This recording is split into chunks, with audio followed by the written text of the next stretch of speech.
Well, here we are again, folks. This is Brother Peter with tidbits from the Word, and we are on the disciple Philip today.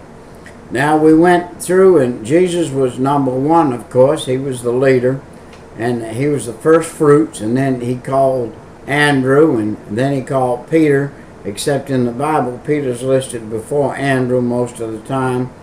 So Peter was listed first, and then Andrew, even though he was second. So there's Peter, Andrew, and then there's James, and then they were the sons of Zebedee, remember. And then there's John, and John, the apostle, the one that loved Jesus, the one that Jesus entrusted his mother to. And now we come to a guy called Philip. Now let's establish something real quick. Philip is not the same Philip that was on the road to Emmaus when Paul went over, joined himself to the chariot, and told Philip about Jesus. And that Philip said, well, I believe you, Paul. What must I do to be saved? And Paul said, believe on Jesus, confess with your mouth that he died and went to the cross and that you're a sinner. And Philip said, well, I'll do that. And then Philip went along to tell him a little bit more. Philip said to him, Philip said to him, wait a minute, to the eunuch, that's right.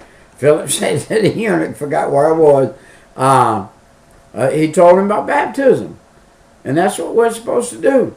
We lead somebody to Jesus, we're supposed to tell them the next step. You know what the next step is?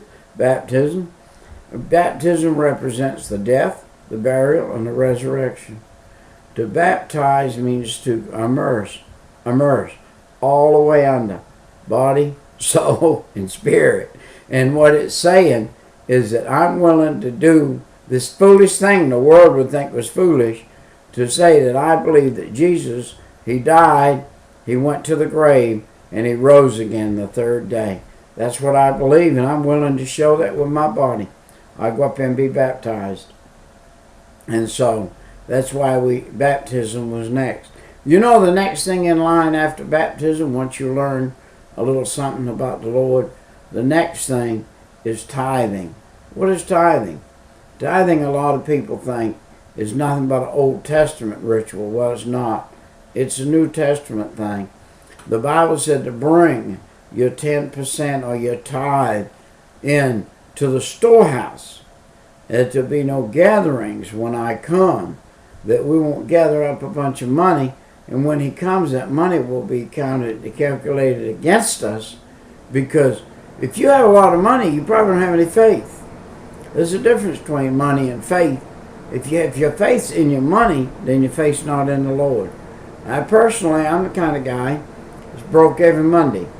I can get paid on Friday, and I'm broke on Monday. I have to have faith the Lord to send me another paint job, paint contractor. Send me another paint job. All right, let's listen about Philip here. There's not much said about Philip. I'd like to ask you a question, though, today. If you, let's say that Jesus was going to write another Bible for the 1,000-year reign, do you think you'd even make one page of mention? Do you think you'd be in it at all? Do you think that your life is circumspectly to Christ enough so that Jesus would even use your name like he did the little lady that put the 2 pence in all she had? Would Jesus use your name at all in that Bible if he was writing another Bible? That's a good question, good thing to look at. Well, here's Philip. Like we say, there's not much said about him, but his name's here. And Philip was a sensible guy.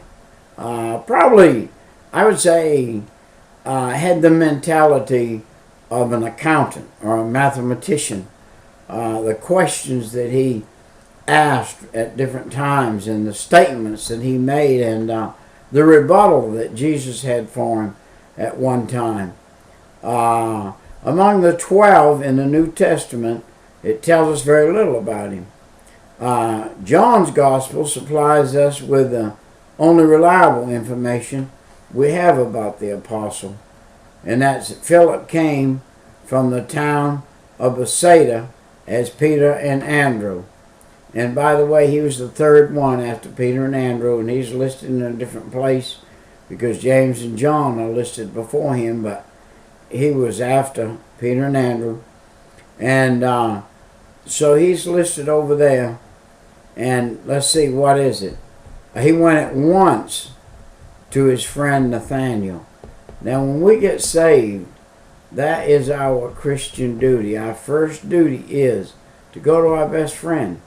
Undoubtedly, Philip's best friend was Nathaniel.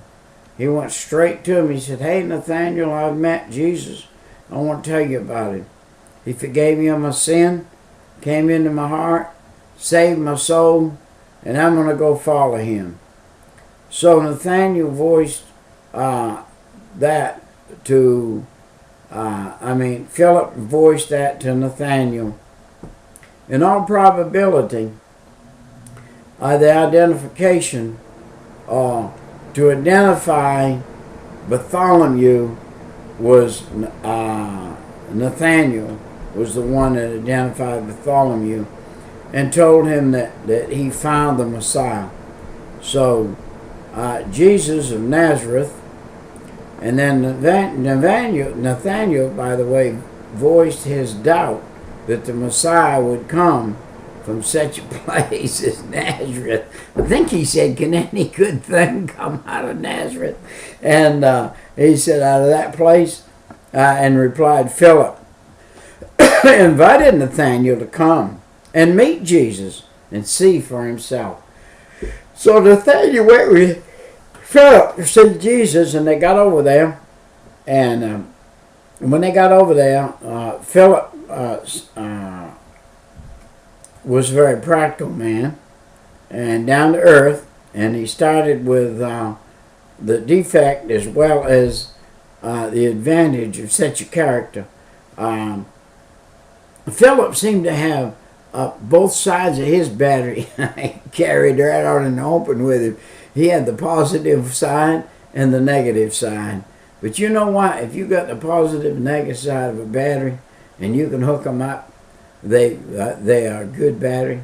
That's what makes a good battery. The negative and the positive make a good battery. I'd say Philip was a good battery.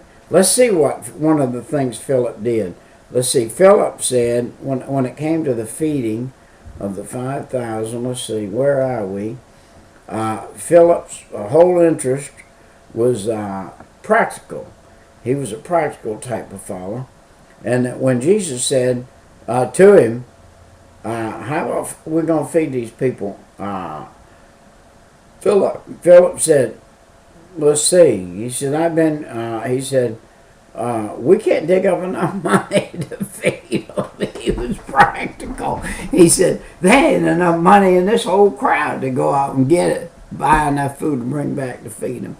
Now, Jesus says something to him that's quite astounding.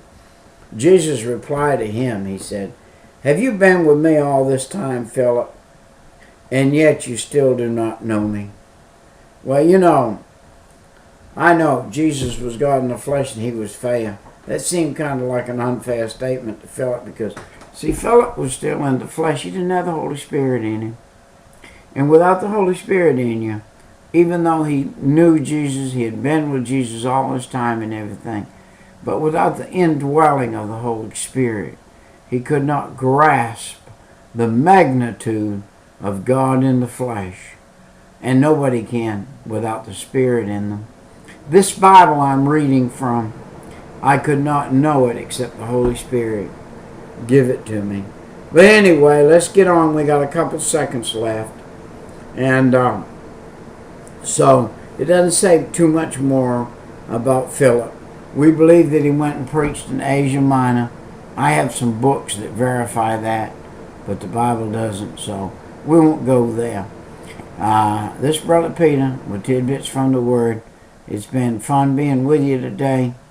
And I'd like to tell you, if you'll punch on to WOAK-LaGrange.com, you'll find a radio station there that's on 24/7 that preaches nothing but the Word and sings nothing but the right kind of music, spiritual hymns and things. And it's the place to go for your soul to grow. If you want a bigger root Start there and grow your root.